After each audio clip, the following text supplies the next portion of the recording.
ఈ 22 years of experience లో మీకు అర్థమైంది ఏంటి సార్? కాలేజీ అడ్మిషన్ అప్పుడు ఏంటంటే రైట్ కోర్స్ అండ్ రైట్ కాలేజ్ని సెలెక్ట్ చేసుకోకపోతే కెరియర్లో సక్సెస్ అవటం అనేది చాలా కష్టం.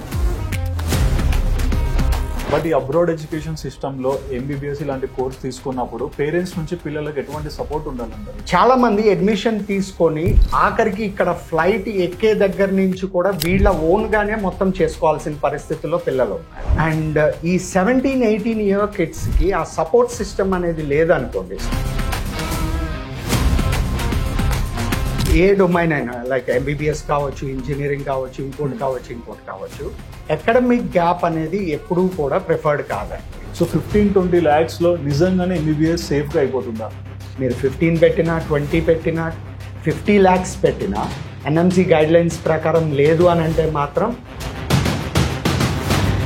బీటెక్ అయిపోయాక ఎంఎస్కి చాలా మంది యూకే, కెనడా, లండన్ ఇలా ప్రిఫర్ చేస్తారు కదా, మరి ఎంబీబీఎస్కి ఇలాంటి కంట్రీస్ని ఎందుకు ప్రిఫర్ చేయరు? ఇప్పుడు యుఎస్, కెనడా లేకపోతే ఇవి తీసుకుంటే ఇండియన్ ఎడ్యుకేషన్ సిస్టమ్కి అక్కడ ఎడ్యుకేషన్ సిస్టమ్కి తేడా ఉంటుంది. సో ఇండియాలో 10+2 అయిపోయిన తర్వాత 5.5 years ఎంబీబీఎస్ చదువుతాం.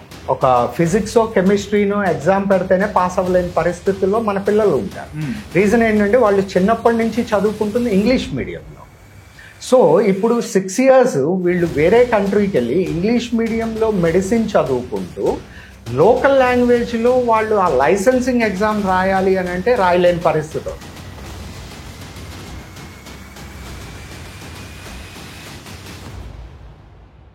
హాయ్ వ్యూవర్స్, వెల్కమ్ టు వాదాన్. నేను మీ హోస్ట్ సుధిరెడ్డి. చాలా మంది ఏంటంటే బైపీసీ అయిపోయాక ఎంబీబీఎస్ చేరాలని చాలా కలలుగా అంటుంటారు. బట్ దీనికి ఏంటంటే మన బడ్జెట్ కూడా కొంచెం అటు ఇటుగా మిస్బ్యాలెన్స్ అవుతుంటుంది. సో దీనికోసము అబ్రాడ్ వెళ్ళాలా లేకుంటే ఇండియాలో ఉండి చదువుకోవాలా, అండ్ ఇన్ కేస్ అబ్రాడ్ వెళ్తే ఎటువంటి కన్సల్టెన్సీస్ని మనం నమ్మాలి, అండ్ వెళ్ళిన కన్సల్టెన్సీస్లో ఎటువంటి క్వశ్చన్స్ అడగాలి, ఇలా చాలా డౌట్స్ అయితే మీలో ఉంటాయి కదా. సో మీ డౌట్స్ అన్నిటికీ ఆన్సరే నేను ఇంటర్వ్యూలో తీసుకురాబోతున్నా అండి. ఇక మన ముందర శ్రీధర్ గారు, డైరెక్టర్ ఆఫ్ ఈవింగ్స్ మన ముందర ఉన్నారండి. ఇక లేట్ చేయకుండా ఈ అబ్రాడ్ కన్సల్టెన్సీ ఎంబీబీఎస్ రిలేటెడ్ ప్రతి ఒక్క డౌట్ని కూడా ఆయన అడిగి తెలుసుకుందాం. Hi sir.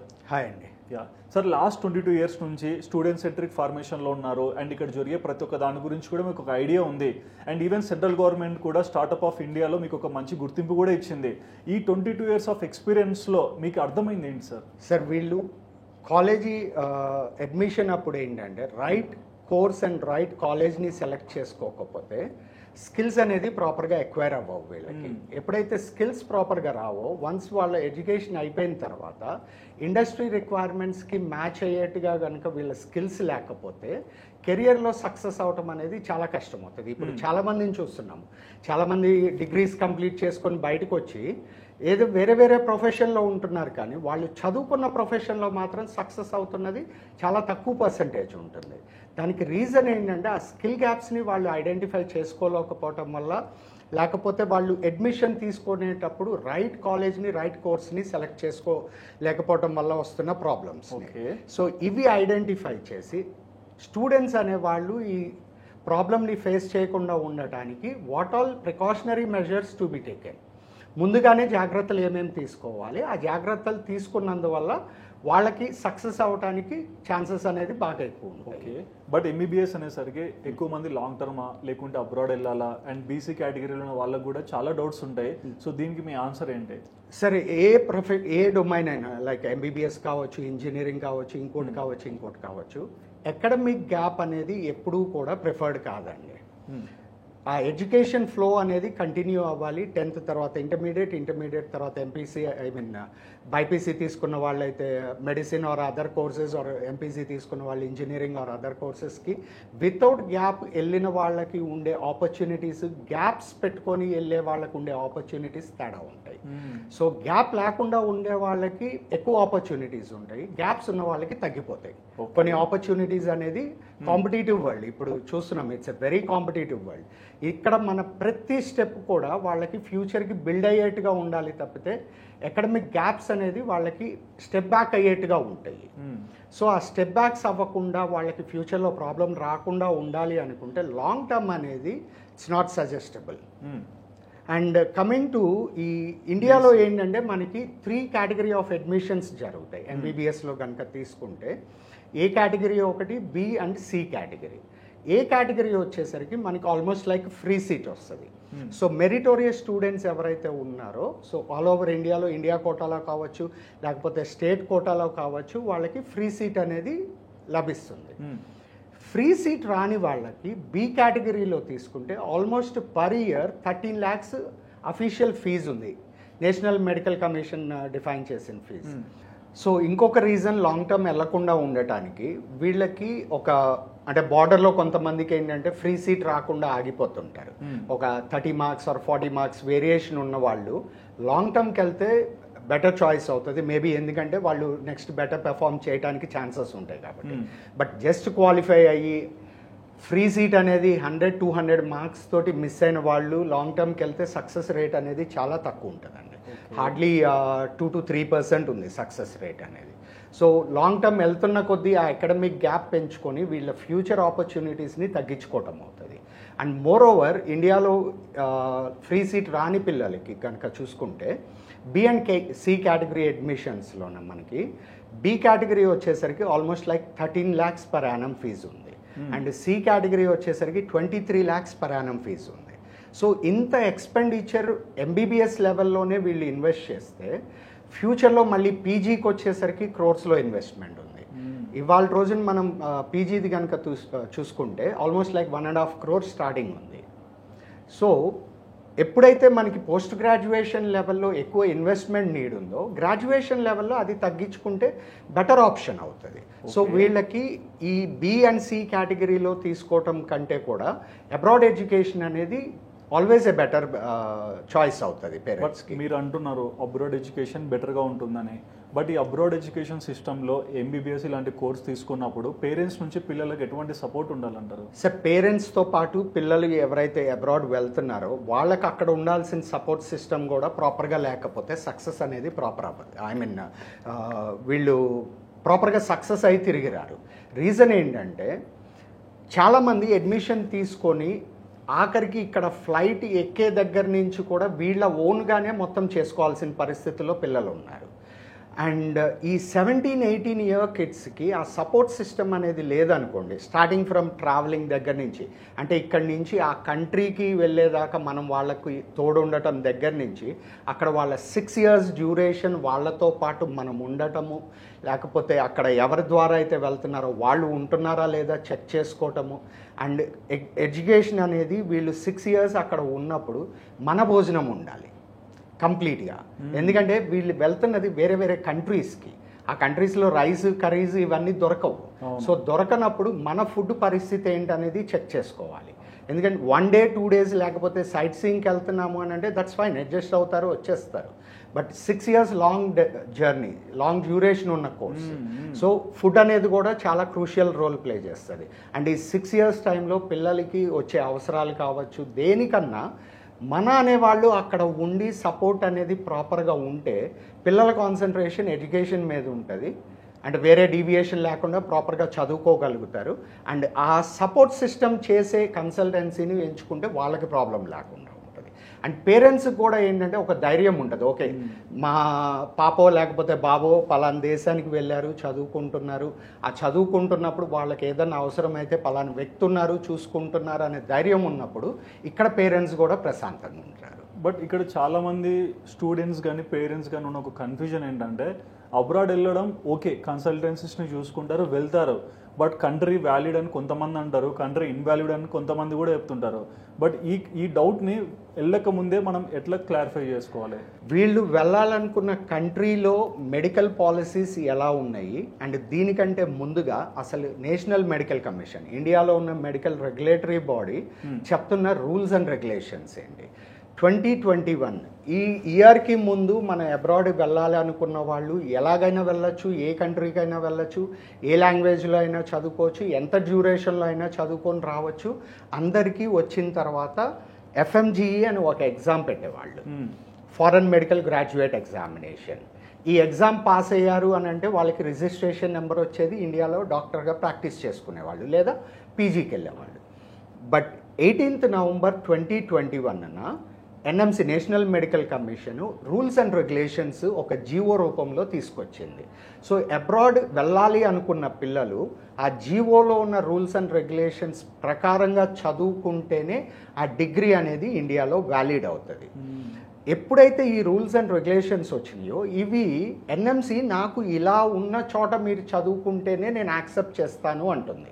వేరే కంట్రీని మనం డిఫైన్ చేయలేము. మీరు స్ట్రక్చర్ ఇలా పెట్టుకోండి, లేకపోతే లైసెన్స్ ఇలా ఇవ్వండి అని మనం డిఫైన్ చేయలేము. సో ఇక్కడ మనం చేయాల్సింది, మనం వెళ్ళాలనుకున్న కంట్రీలో ఉన్న మెడికల్ పాలసీస్ ఏంటి, కరికులం ఏంటి, డ్యూరేషన్ ఏంటి, అండ్ అక్కడ లైసెన్స్ ఇస్తారా ఇవ్వరా, ఇస్తే కనుక ఆ లైసెన్స్ ఇచ్చే మెథడాలజీ ఏంటి, ఇంటర్నేషనల్ స్టూడెంట్స్కి ఇస్తారా ఇవ్వరా, ఇస్తే లైసెన్సింగ్ ఎగ్జామ్ కండక్ట్ చేస్తారా, ఆ కండక్ట్ చేస్తే ఏ లాంగ్వేజ్లో కండక్ట్ చేస్తారు, అది మళ్ళీ ఇంగ్లీష్లో కాకుండా లోకల్ లాంగ్వేజ్లో పెట్టారనుకోండి అది మనకి చాలా పెద్ద హర్డిల్ అయిపోతుంది. చిన్నప్పటి నుంచి చదువుకొని మాట్లాడుతూ రాయటం తెలిసిన తెలుగు భాషలోనే ఒక ఫిజిక్సో కెమిస్ట్రీనో ఎగ్జామ్ పెడితేనే పాస్ అవ్వలేని పరిస్థితుల్లో మన పిల్లలు ఉంటారు. రీజన్ ఏంటంటే వాళ్ళు చిన్నప్పటి నుంచి చదువుకుంటుంది ఇంగ్లీష్ మీడియంలో.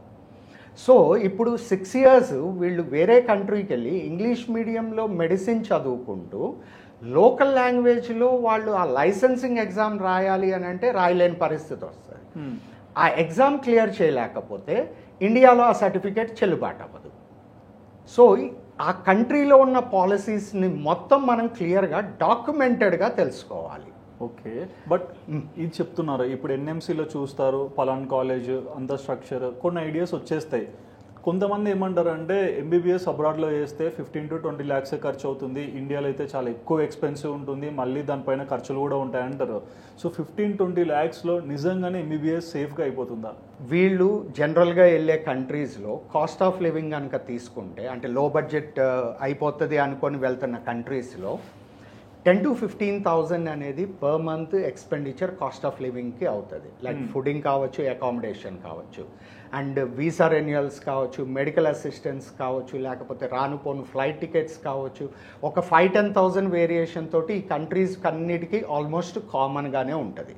అంటే మనకి ఏ కంట్రీకి వెళ్ళినా ఏ కాలేజీ చూస్ చేసుకున్నా అంటే ఈ లో బడ్జెట్ తక్కువలో అయిపోతుందని ఏ కంట్రీస్కి అయితే వెళ్తున్నారో ఈ కంట్రీస్లో సో మినిమం మీకు 12 to 15 lakhs అనేది అదర్ ఎక్స్పెండిచరే వచ్చేస్తుంది. సో మీరు ఇప్పుడు చెప్పిన 15 lakhs బడ్జెట్లో కాలేజీ అయిపోతుంది అని అంటే ఇంకా అక్కడ కాలేజ్ ఫీజు 0 ఉన్నట్టు. అంతే కదా. సో అక్కడ మనం వెళ్తున్నాము అని అంటే ఏం జరుగుతుంది అంటే వాళ్ళు మనకి నిజం చెప్తున్నారా లేకపోతే మ్యానిపులేషన్స్ ఏమైనా జరుగుతున్నాయి అనే ఆ క్యాలిక్యులేషన్ మనకి రాదు కదా. సో 20 lakhsలో తీసుకున్న 12 to 15 lakhs బడ్జెట్ వెళ్ళిపోతే కాలేజీ ఫీ ఎంత పే చేస్తున్నట్టు మనం అంటే అక్కడ క్వాలిటీ ఆఫ్ ఎడ్యుకేషన్ ఎలా ఉంటుంది, లేకపోతే ఇన్ఫ్రాస్ట్రక్చర్ లేక వాళ్ళు తక్కువ తీసుకుంటున్నారా, లేకపోతే ప్రాపర్ గైడ్లైన్స్ ప్రకారం లేకుండా ఉంది కాబట్టి తక్కువకు చేస్తున్నారా అనేది పేరెంట్స్గా మనం అర్థం చేసుకోవాలి. అండ్ ఇక్కడ ఐడెంటిఫై చేయాల్సింది కాలేజ్ని బడ్జెట్ బేస్ చేసుకొని కాదు, బడ్జెట్ కంటే ముందు మనం వెళ్తున్న కంట్రీలో పాలసీస్ ఎన్ఎంసీకి మ్యాచ్ అవుతున్నాయా లేదా, అది విత్ కాంప్లికేషన్స్ అవుతున్నాయా వితౌట్ కాంప్లికేషన్స్, స్మూత్గా వెళ్తున్నామా లేదా. సో అబ్రాడ్ ఎడ్యుకేషన్ అనగానే చాలామంది ఏంటంటే స్టూడెంట్స్కి ఒక భయం వచ్చేసింది, అక్కడ ఫేక్ కాలేజ్ కానీ ఫేక్ అకామిడేషన్స్ కానీ ఫేక్ ప్రిన్సిపల్స్ కానీ ఇవన్నీ ఉంటాయి. సో బిఫోర్ వెళ్ళే ముందే ఇవన్నీ తెలుసుకోవాలంటే మీరు ఎలాంటి సలహా ఇస్తారు? నేను ఇందాక మీకు చెప్పినట్టుగా ఫస్ట్ వీళ్ళు చూడాల్సింది కాలేజీ క్రెడిబిలిటీ, ఎన్ని ఇయర్స్ ఆఫ్ ఎస్టాబ్లిష్మెంట్, ఎన్ని ఇయర్స్ అయింది, అది క్యాపిటల్ సిటీలో ఉందా లేకపోతే రూరల్ ఏరియాలో ఉందా, క్యాపిటల్ సిటీలో ఉంటే కనుక దానికి ఓన్ హాస్పిటల్ ఉందా లేదా, ఎన్ని ఇయర్స్ పాస్అవుట్ బ్యాచెస్ రెఫరెన్సెస్ ఉన్నాయి మనకి, అండ్ అది గవర్నమెంటా ప్రైవేటా అనేది కూడా ముందు తెలుసుకోవాలి. రీజన్ ఏంటంటే ప్రైవేట్ కాలేజెస్ అన్నీ అని నేను చెప్పను, కొన్ని కాలేజెస్లో ప్రాపర్ ఇన్ఫ్రాస్ట్రక్చర్ ఉండదు. సో ఆ ప్రాపర్ ఇన్ఫ్రాస్ట్రక్చర్ అటాచ్డ్ హాస్పిటల్స్ ఇవన్నీ లేనప్పుడు ఏంటంటే మీరు ఇందాక అడిగిన క్వశ్చన్లో 15-20 lakhsలో అయిపోతుంది అని చెప్పటం ఇవన్నీ జరుగుతాయి. సో ఇవన్నీ ప్రాపర్గా మనం వెరిఫై చేసుకోకుండా ఎన్ఎంసీ గైడ్లైన్స్ని ఫాలో అవ్వకుండా మనం అక్కడికి వెళ్ళాము చదువుకుంటున్నాము అని అంటే ఈ 6 years ఇబ్బంది పడుతూనే చదువుతాము. అండ్ ఒకవేళ అక్కడి నుంచి డిగ్రీ వచ్చినా కానీ ఇండియాలో ఎన్ఎంసీ దాన్ని యాక్సెప్ట్ చేయకుండా అయిపోతుంది. సో మీరు 15 పెట్టినా 20 పెట్టినా 50 lakhs పెట్టినా ఎన్ఎంసీ గైడ్లైన్స్ ప్రకారం లేదు అని అంటే మాత్రం ఆ సర్టిఫికేట్ ఇండియాలో వ్యాలిడ్ అవ్వదు. ఇండియాలో ఏ ఫర్దర్ కోర్స్ ఆఫ్ యాక్షన్ వీళ్ళు చేయడానికి ఉండదు. ఇన్ కేస్ అక్కడ జెన్యున్ కోర్స్ అయిపోయి ఉండొచ్చు, ఇండియాకి వచ్చాక మళ్ళీ 2 ఎగ్జామ్స్ రాయాలి, ఆ ఎగ్జామ్స్ పాస్ అయితేనే వీళ్ళకి డాక్టర్ వ్యాలిటీ వస్తుందంటారు. ఇది ఎందుకు? రీజన్ ఏంటంటే ఇదేనండి, ఇప్పటిదాకా మనం NMC guidelines or rules and regulations అని మాట్లాడాం కదా. ఈ 2021కి బిఫోర్ ఏంటంటే పిల్లలు వేరే వేరే కంట్రీస్కి వెళ్ళి చదువుకొని వచ్చేవాళ్ళు. చదువుకొని వచ్చిన తర్వాత ఎఫ్ఎంజీఈ అని కామన్గా ఒక ఎగ్జామ్ నడిచేది. ఓన్లీ బయట చదువుకొని అబ్రాడ్లో చదువుకొని వచ్చిన స్టూడెంట్స్ వరకే ఆ ఎగ్జామ్ పెట్టేవాళ్ళు, foreign medical graduate examination. So దీంట్లో పర్సంటేజెస్ అనేది చాలా లో ఉండేవి. మీరు 2016 వరకు చూస్తే సింగిల్ డిజిట్ పర్సంటేజెస్ ఉండేవి. సో దీన్ని రిఫార్మ్ చేస్తూ ఇంతకు ముందున్న మెడికల్ కౌన్సిల్ ఆఫ్ ఇండియా ప్లేస్లో ఎన్ఎంసీ ఎప్పుడైతే వచ్చిందో, నేషనల్ మెడికల్ కమిషన్ అనేది ఫస్ట్ రిఫార్మ్ తీసుకుంది, నీట్ మ్యాండేటరీ చేశారు. ఓకే. సో మీరు ఎంబీబీఎస్ చదవాలి అని అనుకుంటే కనుక నీట్ అనేది మ్యాండేటరీ అయిపోయింది. క్వాలిఫై అవ్వటం కంపల్సరీ.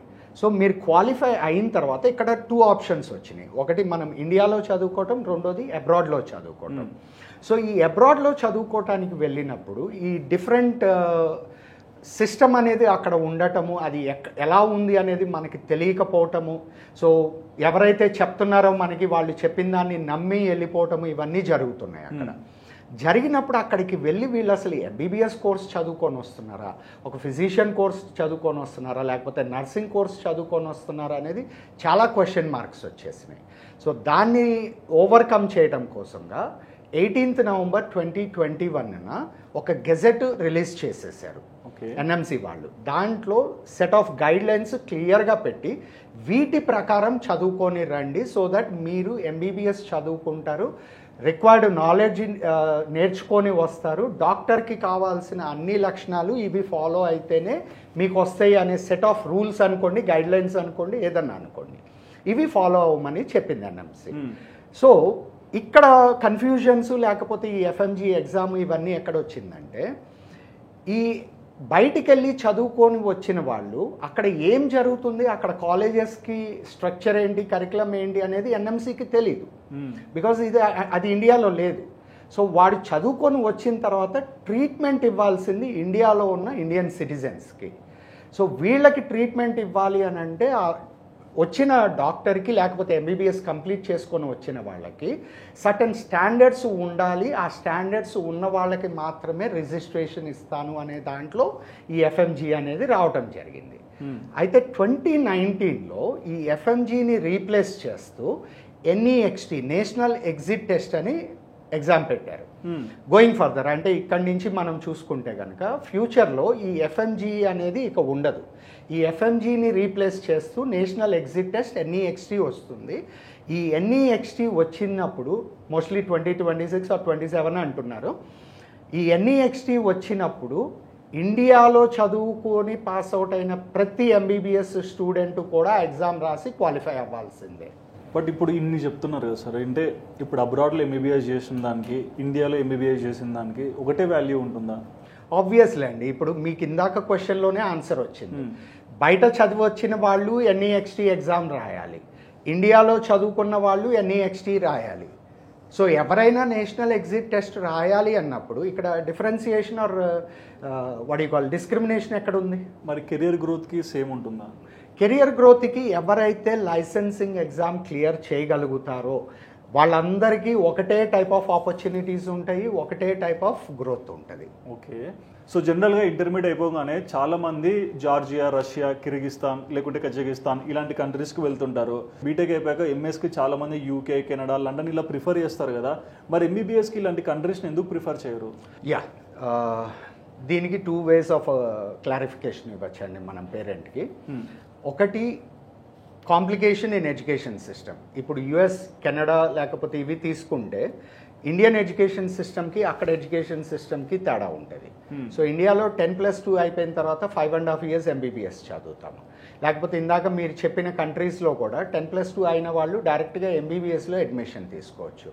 వేరాజ్ యుఎస్, కెనడా వచ్చేసరికి మనం అక్కడికి 3 years or 4 years first bachelor program చేయాలి.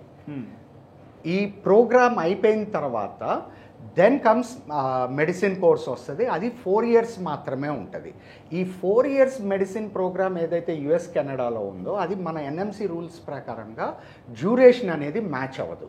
అంటే మనం అంత టాప్ కంట్రీలో చదువుకున్నా కానీ ఆ సర్టిఫికేట్ ఇండియాలో చెల్లకుండా అయిపోతుంది, వ్యాలిడ్ అవ్వదు. అండ్ రెండో కన్స్ట్రైంట్ ఏంటంటే బడ్జెట్ కన్స్ట్రైంట్. ఇప్పుడు మనకి ఇండియాలో వచ్చేసరికి ఫ్రీ సీట్ వచ్చింది అనుకోండి, almost 75,000 or 1.5 lakh per annum fees ఉంటుంది. బి అండ్ సి కేటగిరీ తీసుకుంటే బిలో 13 lakhs అండ్ సిలో 23 lakhs per annum college fees ఉంది. వేరాజ్ మీరు చెప్పిన యుఎస్ కెనడా ఆర్ యూకేవి తీసుకుంటే ఆల్మోస్ట్ లైక్ ఫీ స్ట్రక్చర్ మాత్రమే 2.5 to 3 crores మినిమం ఉంటుంది. సో అంత బడ్జెట్ పెట్టుకొని అంత దూరం వెళ్ళాలని ఆలోచించరు. డెఫినెట్లీ ఇండియాలోనే సి కేటగిరీలో తీసుకుంటారు. అదొక రీజన్. రెండో రీజన్ క్వాలిఫైయింగ్ పర్సంటేజెస్ చాలా తక్కువ ఉంటాయి. లైసెన్సింగ్ ఎగ్జామ్ కాంప్లికేషన్స్ కావచ్చు, లేకపోతే వెళ్ళటానికి కావాల్సిన ప్రాసెస్ కాంప్లికేషన్స్ కావచ్చు. ఈ కంట్రీస్లో like Georgia, Russia, Kyrgyzstan, Kazakhstan వీటిల్లో ఏంటంటే మనకి ప్రాసెస్ సింప్లిఫైడ్గా అయిపోతుంది, డైరెక్ట్ అడ్మిషన్ ఉంటుంది అండ్ 6 years డైరెక్ట్గా మెడిసిన్లోకి వెళ్తారు, చదువుకొని వస్తారు. సార్ మీరు ఇందాక ఎన్ఎంసి గైడ్లైన్స్ గురించి కొన్ని ఎక్స్ప్లెయిన్ చేశారు, బట్ నాకు ప్రాపర్ ఎక్స్ప్లెనేషన్ చెప్తారా ఒకసారి? యా, డెఫినెట్లీ అండి. NMC 2021 foreign medical graduate licentiate రెగ్యులేషన్స్లో పెట్టిన పాయింట్స్ ఏంటంటే, ఫస్ట్ థింగ్ మీరు వెళ్ళాలనుకున్న కంట్రీలో మెడిసిన్ కోర్సులోని కరికులం డ్యూరేషన్ 54 months మినిమం ఉండాలి. 54 months కంటే ఎక్కువ ఉంటే పర్లేదు కానీ తక్కువ అవ్వకుండా చూసుకోవాలి. అండ్ ఈ 54 months కరికులం డ్యూరేషన్ తోటి సంబంధం లేకుండా సపరేట్ ఫేజ్ ఆఫ్ ట్రైనింగ్లో 12 నెలలు ఇంటర్న్షిప్ మినిమం చేయాలి. అది కూడా మనం జాయిన్ అయిన కాలేజీలో మాత్రమే, దానికి ఉన్న ఓన్ హాస్పిటల్లో మాత్రమే చేయాలి. అండ్ మనం వెళ్తున్న కంట్రీలోన టోటల్ కోర్స్ డ్యూరేషను మనకి మీడియం ఆఫ్ ఇన్స్ట్రక్షన్స్ అనేది ఇంగ్లీష్లోనే ఉండాలి. అండ్ Schedule 1 అని చెప్పి ఒక 13 subjects మ్యాండేటరీ సబ్జెక్ట్స్ మెన్షన్ చేయడం జరిగింది. సో మనం వెళ్తున్న కంట్రీ కరికులంలో ఈ సబ్జెక్ట్స్ ఉన్నాయా లేదా అనేది చెక్ చేసుకోవాలి. దీంతో పాటుగా చాలా ముఖ్యమైనది, మనం ఏ కంట్రీలో అయితే చదువుకోవటానికి వెళ్తున్నామో ఆ కంట్రీ సిటిజన్స్కి మెడిసిన్ డాక్టర్గా ప్రాక్టీస్ చేయటానికి ఎలిజిబిలిటీ ఉండే లైసెన్స్ టు ప్రాక్టీస్ ఏదైతే ఇస్తారో సేమ్ లైసెన్స్ టు ప్రాక్టీస్ మనం కూడా తీసుకొని రావాలి. ఇవన్నీ ఫుల్ఫిల్ చేసుకొని వచ్చిన తర్వాత ఎన్ఎంసికి అప్లై చేస్తే, national medical commission or state బోర్డుకి కనుక మనం అప్లై చేస్తే ఈ టోటల్ మొత్తం వెరిఫై చేసుకొని ఓకే అనుకున్న వాళ్ళకి మాత్రమే ఎన్ఈఎక్స్టీ ఎగ్జామ్ రాయడానికి పర్మిషన్ ఇస్తారు. లేదు అని అంటే నేషనల్ ఎగ్జిట్ టెస్ట్ ఎగ్జామ్ వీళ్ళు రాయలేరు. సార్ కొన్ని అడ్వర్టైజ్మెంట్స్ మేము చూస్తుంటాము, పలానా కాలేజ్లో ఎంబీబీఎస్ కంప్లీట్ చేసుకున్నా, లేకుంటే పలాని కంట్రీలో మీరు ఎంబీబీఎస్ కంప్లీట్ చేసుకున్నా మీకు యూఎస్, యూకే ఇలాంటి కంట్రీస్కి డైరెక్ట్ ఎంట్రీ వస్తుందని చెప్తుంటారు. ఇది నిజంగా సాధ్యమేనా? మెడిసిన్లో సాధ్యం కాదండి. మెడిసిన్లో మీరు ఎక్కడ చదివినా ఇంకొక కంట్రీకి వెళ్ళాలి అనుకుంటే ఆ కంట్రీలో ఉన్న మెడికల్ పాలసీస్ ప్రకారం లైసెన్సింగ్ ఎగ్జామ్ అనేది క్లియర్ చేయాలి.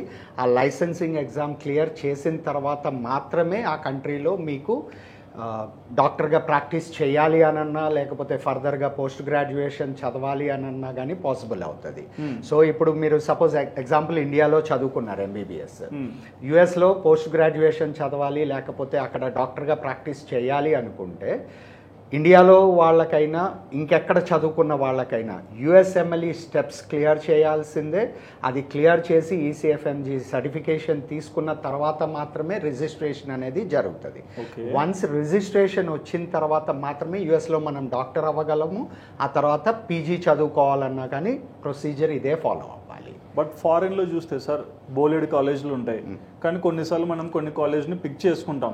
కొంతమంది ఏం చేస్తారంటే వరల్డ్ వైడ్ ర్యాంకింగ్ ఎంత ఉందని చూసుకున్నప్పుడు ఒకటేమో 8,000, ఒకటేమో 12,000 ఇలా కనిపిస్తుంటాయి. మరి ఏది కరెక్ట్ ఇక్కడ? మెడిసిన్లో అండి పర్టికులర్గా మనకి వరల్డ్ వైడ్గా తీసుకుంటే 4,300 చేంజ్ కాలేజెస్ మాత్రమే ఉన్నాయి. సో ఈ 4,300 ఆడ్ కాలేజెస్లో 8,000 ర్యాంక్, 12,000 ర్యాంక్ ఎలా వస్తుందో నాకైతే అర్థం కాదు. సో వీళ్ళు ఆ ర్యాంక్ని చూసేటప్పుడు గూగుల్లో జనరల్గా ఏం చేస్తామండి, సోన్సో కాలేజ్ వరల్డ్ వైడ్ ర్యాంక్ అంతా అని కొడతాం, కింద రిజల్ట్స్ వస్తాయి. ఈ రిజల్ట్స్ చెక్ చేసేటప్పుడు అది ఏ వెబ్సైట్లో ఉన్నది, అది ప్రైవేట్ ఒక కన్సల్టెన్సీ వెబ్సైటా లేకపోతే ఆథరైజ్డ్ ర్యాంకింగ్ బాడీ ఇస్తున్న వెబ్సైట్ అనేది చెక్ చేసుకుంటే క్లారిటీ వస్తుంది ఆ ర్యాంకింగ్ ఏంటి అనేది. సో పర్సనల్గా నన్ను అడిగితే నేను బిలీవ్ చేసేది ఇండియాలో కనుక తీసుకుంటే NIRF ర్యాంకింగ్ సిస్టమ్ని నేను బిలీవ్ చేస్తాను. రీజన్ ఏంటంటే అది గవర్నమెంట్ వాళ్ళచే కంట్రోల్ చేయబడుతున్న NIRF ర్యాంకింగ్ అనేది ప్రాపర్ సిస్టమేటిక్గా ర్యాంకింగ్ అనేది ఇస్తుంది ఇండియాలో ఉన్న కాలేజెస్కి.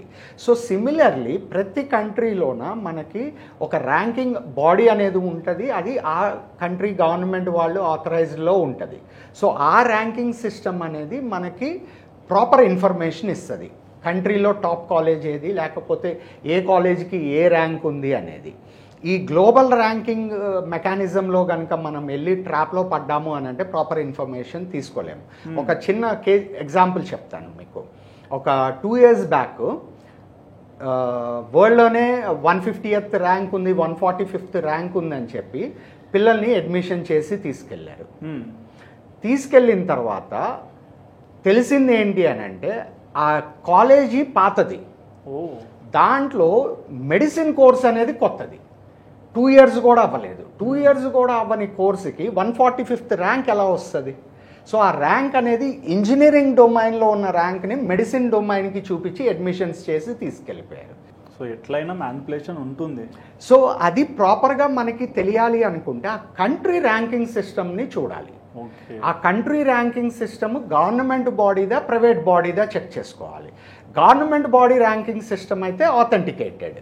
సో ఫైనల్గా అబ్రాడ్లో MBBS చేసుకోవాలనుకునే పిల్లలకు కానీ పిల్లల్ని అక్కడ పంపించాలనుకునే పేరెంట్స్ కానీ మీరు ఏమైనా సజెషన్ చెప్పాలనుకుంటున్నారా? డెఫినెట్లీ అండి. ఎవరైతే పిల్లలు MBBS చదవాలి అన్న ఆశతోటి ఉంటారో, వాళ్ళు డాక్టర్ అవ్వాలన్న కళని నిజం చేసుకోవాలి అనుకుంటారో, మీరు మోసపోకుండా ఉండాలి అనుకుంటే కనుక మీరు వెళ్ళాలనుకుంటున్న కంట్రీ బడ్జెట్ ఏంటి, ఆ కంట్రీలో కాస్ట్ ఆఫ్ లివింగ్ ఎంత ఉంది, అండ్ నెక్స్ట్ వచ్చేసరికి ఆ కంట్రీ మెడికల్ పాలసీస్ ఏంటి, అది NMC రిక్వైర్మెంట్స్ లేకపోతే NMC గైడ్లైన్స్కి మ్యాచ్ అవుతున్నాయా లేదా, మ్యాచ్ అవుతుంటే అవి విత్ కాంప్లికేషన్స్ ఉన్నాయా లేకపోతే స్మూత్ ప్రాసెస్లో ఉందా అనేది చెక్ చేసుకోండి. దీంతో పాటుగా మీరు వెళ్తున్న కన్సల్టెన్సీ సపోర్ట్ సిస్టమ్ ఆ కంట్రీలో ఎలా ఉంది, పిల్లలతో పాటు ట్రావెల్ అవుతారా, వీళ్ళు 6 years పాటు మన పిల్లల్ని అక్కడ చూసుకుంటారా లేదా అనేది కూడా చెక్ చేసుకోండి. అండ్ వీటన్నిటితో పాటుగా మీరు ముఖ్యంగా చూసుకోవాల్సింది వెళ్తున్న కాలేజీకి ఇన్ఫ్రాస్ట్రక్చర్ ఎలా ఉంది, ఎన్ని ఇయర్స్ ఆఫ్ క్రెడిబిలిటీ ఉంది, ఇవన్నీ చెక్ చేసుకున్న తర్వాత మాత్రమే కాలేజ్ని ఐడెంటిఫై చేసుకోండి, కంట్రీని ఐడెంటిఫై చేసుకోండి, కన్సల్టెన్సీని ఐడెంటిఫై చేసుకోండి. సో దట్ మీరు మీ పిల్లల మీద పెట్టుకున్న హోప్స్ కావచ్చు, వాళ్ళు కెరియర్ మీద పెట్టుకున్న కళలు కావచ్చు, అవన్నీ సాకారం అవుతాయి, మీరందరూ హ్యాపీగా ఉంటారు. అండ్ వాళ్ళు డాక్టర్ అవ్వాలనుకున్న వాళ్ళ డ్రీమ్స్ కూడా నెరవేరుతాయి. So thank you so much sir. అబ్రాడ్లో MBBS ఎడ్యుకేషన్ పట్ల చాలా డౌట్స్ ఉందా, బట్ మీకు ఉన్నంత వరకు చాలా విషయాలు అయితే క్లారిఫై చేసినందుకు. సో చూసారు కదండి, శ్రీధర్ గారు డైరెక్టర్ ఆఫ్ ఈవింగ్స్ చెప్పిన మాటలు విన్నాక అబ్రాడ్లో MBBS చేసే వాళ్ళందరికీ కూడా కొంచెం ఐడియా అయితే వచ్చింది కదా. మరి ఇంటర్వ్యూ చూసాక మీకు ఏమనిపించిందో మీ ఒపీనియన్ తప్పకుండా కమెంట్ చేయండి. And please do subscribe our channel Aadhan for more updates.